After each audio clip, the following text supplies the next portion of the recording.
The Millionaire's Silent Daughter. The sound that stopped Marcus Blackwell dead in his tracks wasn't the usual silence that filled his mansion. It was laughter. Pure, innocent laughter echoing from his 6-year-old daughter's playroom, followed by something he hadn't heard in 3 years. Emma's voice singing a nursery rhyme with someone else. Marcus pressed his back against the marble wall, his heart hammering against his chest. Emma hadn't spoken a single word since the car accident that took her mother. Not to him, not to the parade of therapists, not to anyone. The doctor said there was nothing physically wrong with her vocal cords. The trauma had simply locked away her voice, and with it, a piece of his little girl that he feared was gone forever. But there it was again. Emma's sweet, melodic voice joining another in perfect harmony, singing "Twinkle, Twinkle, Little Star," like it was the most natural thing in the world. He crept closer to the doorway and peered inside. What he saw nearly brought him to his knees. Emma sat cross-legged on her plush pink carpet, her usually solemn face bright with joy, singing with their new nanny, Sophia. The young woman had started working for them just 2 weeks ago, and Marcus had barely paid her any attention beyond ensuring she had the proper credentials and background checks. Sophia Rodriguez was 25, fresh out of graduate school with a degree in child psychology, and had specifically requested to work with children who had experienced trauma. She had warm brown eyes, an infectious smile, and apparently some kind of magic that Marcus's money couldn't buy. As he watched, Emma actually giggled when Sophia made funny faces during the song. The sound was like sunlight breaking through storm clouds, and Marcus felt tears sting his eyes for the first time since the funeral. He backed away quietly, not wanting to break the spell, but his mind was racing. How had Sophia accomplished in 2 weeks what teams of specialists couldn't do in 3 years? That evening, after Emma had gone to bed, Marcus found Sophia in the kitchen preparing lunch containers for the next day. She looked up when he entered, her expression immediately becoming professional. "Mr. Blackwell, I was just finishing up. Is there anything you need before I leave?" Marcus cleared his throat, suddenly feeling awkward in his own home. "I heard Emma singing today." Sophia's face lit up. "Oh, you heard that? I wasn't sure if I should mention it. I know she's been quiet for a while." "Quiet," Marcus repeated with a bitter laugh. "That's one way to put it. She hasn't spoken since her mother died. The doctor said—" He stopped, realizing he was sharing more than he intended with an employee. But Sophia's eyes filled with understanding, not judgment. Trauma affects children differently. Sometimes they need to feel completely safe before they can find their voice again. "And you made her feel safe in 2 weeks when I couldn't in 3 years?" The words came out harsher than he intended, his own pain and guilt making him defensive. Sophia didn't flinch. "It's not about time, Mr. Blackwell. It's about connection. Children who've experienced loss need to know that expressing themselves won't lead to more pain. Sometimes that's easier with someone who isn't carrying the same grief." The truth of her words hit him like a physical blow. He had been so consumed with his own loss, his own guilt about being unable to protect his family, that he'd wrapped both himself and Emma in a cocoon of silent suffering. "What did you do differently?" he asked, his voice barely above a whisper. Sophia hesitated, as if weighing whether to speak freely. Finally, she said, "I started by singing to myself while she played. Just soft lullabies, nursery rhymes. I never asked her to join in or even acknowledge that I was singing. After a few days, I noticed she would stop playing and listen. Then she started humming along so quietly I almost missed it. Today was the first time she actually sang the words."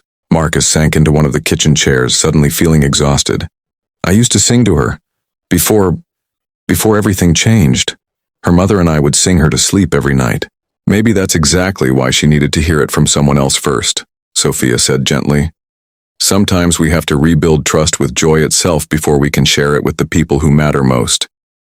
Over the following weeks, Marcus found himself paying closer attention to Sophia's interactions with Emma. He noticed how she never pressured his daughter to speak, but created countless opportunities for connection. She would narrate their activities in warm, encouraging tones. She brought art supplies and let Emma express herself through colors and shapes. She read stories with different voices for each character, making Emma smile and sometimes even laugh. Most importantly, she sang. In the garden while they planted flowers, during craft time while they made collages, before meals as a kind of blessing. Music became the thread that wove through Emma's days, and slowly, Marcus began to hear his daughter's voice joining in more often. But it wasn't just Emma who was changing. Marcus found himself staying home more, working from his home office so he could hear the sounds of life returning to his house. He started joining them for lunch, initially just observing, but gradually being drawn into their world of imagination and play. The breakthrough came on a rainy Thursday afternoon. Marcus was in his study when he heard Emma's voice clearer than ever before saying, "Sophia, why doesn't Daddy sing with us anymore?" Marcus froze, his pen suspended over the contract he was reviewing. "Sophia." His response was gentle but honest. Sometimes when people are very sad, they forget how to make happy sounds. Maybe he needs to remember that it's okay to be happy sometimes, even when we miss someone we love. "Mommy used to sing with us," Emma said, her voice small but clear.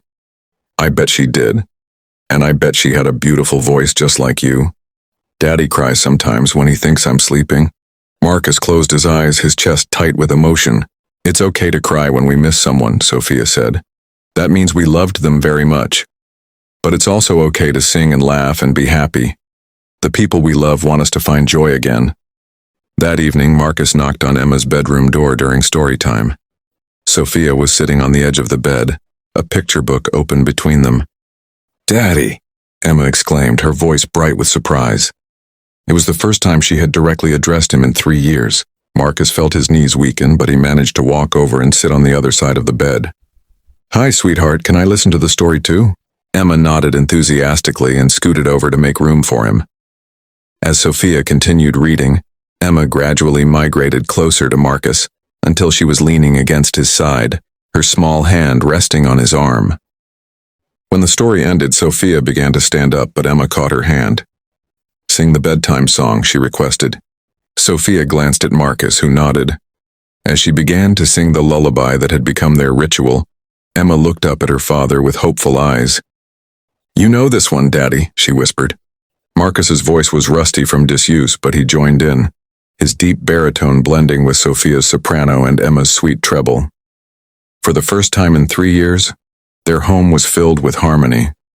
After Sophia had left and Emma was asleep, Marcus found himself standing in his wife's former office looking at the family photos that lined the shelves.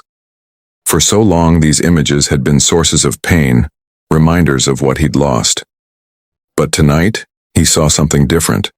He saw the love that still existed, the foundation his wife had helped him build, the reason he needed to find his way back to joy. Sophia had given him more than just his daughter's voice back. She had shown him that healing didn't mean forgetting, that moving forward didn't mean leaving love behind.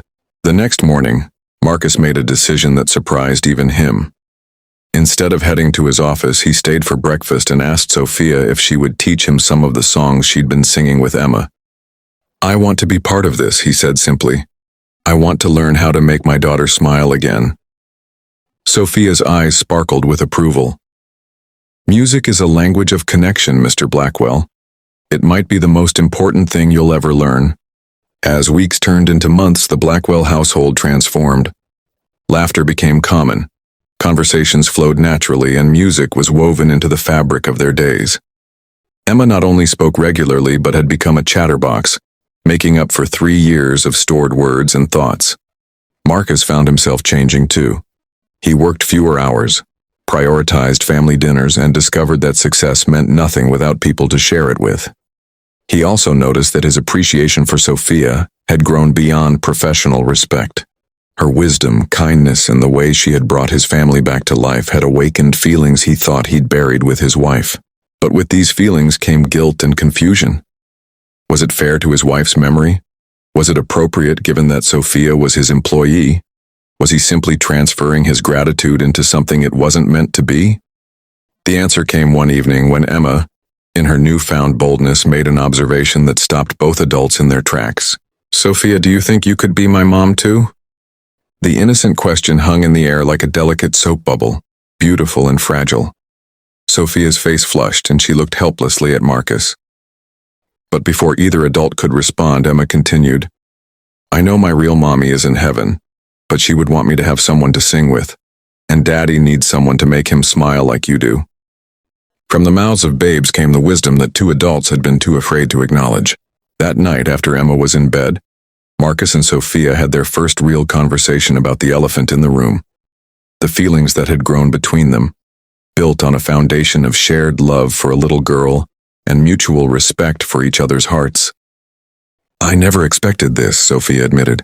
"I came here to help Emma heal, not to heal all of us," Marcus finished. "But you did. The question is, where do we go from here?" They talked until dawn, sharing their fears, their hopes, and their growing love. They agreed to take things slowly, to prioritize Emma's well-being, and to honor the memory of the woman who had first brought love into that house. A year later, on Emma's 8th birthday, Marcus proposed to Sophia in the garden where she had first taught Emma to sing again. Emma, now a vibrant, talkative child who filled their home with music and laughter, was the one who presented Sophia with the ring, having been Marcus's eager co-conspirator in the planning. "Will you help us be a family?" Emma asked, her voice strong and clear and full of hope. Sophia's yes was sung rather than spoken, a melody of joy that perfectly captured the moment. Their wedding was small but filled with music. Emma served as the maid of honor and surprised everyone by singing a song she had written herself about second chances and the different kinds of love that can fill a heart. As Marcus and Sophia exchanged vows, he realized that healing had never been about replacing what was lost, but about making room for new forms of love to grow alongside the old. His first wife would always be Emma's mother and his first love. But Sophia had shown him that the heart's capacity for love is infinite, and that sometimes the most beautiful music comes from voices learning to sing together after silence. The mansion that had once echoed with loneliness now rang with laughter, conversation, and most importantly, music. Emma grew up knowing that she was loved by her mother in heaven, cherished by her father on earth, and nurtured by a stepmother who had helped her find her voice when the world seemed too scary for words. And sometimes, late at night, when the three of them sang Emma to sleep, Marcus could swear he heard a fourth voice harmonizing with theirs, a gentle soprano that seemed to whisper approval from somewhere beyond the stars, blessing the family that love had rebuilt from the ashes of grief. Years later, when people would ask Marcus what had saved his family, he would always give the same answer. Sometimes healing comes disguised as an employee with a degree in child psychology and a heart full of songs. And sometimes, when you're brave enough to listen, a whispered lullaby can be louder than $1 million fortune in showing you what truly matters. Emma, now a confident teenager with her stepmother's gift for connecting with others through music, would often tell this story to younger children who had lost their voices to trauma. She would tell them that sometimes silence is just sound taking a break, gathering strength to return as something even more beautiful than before. The Blackwell family had learned that love isn't diminished when it's shared. It multiplies. That healing doesn't happen on a timeline but in moments of trust and connection.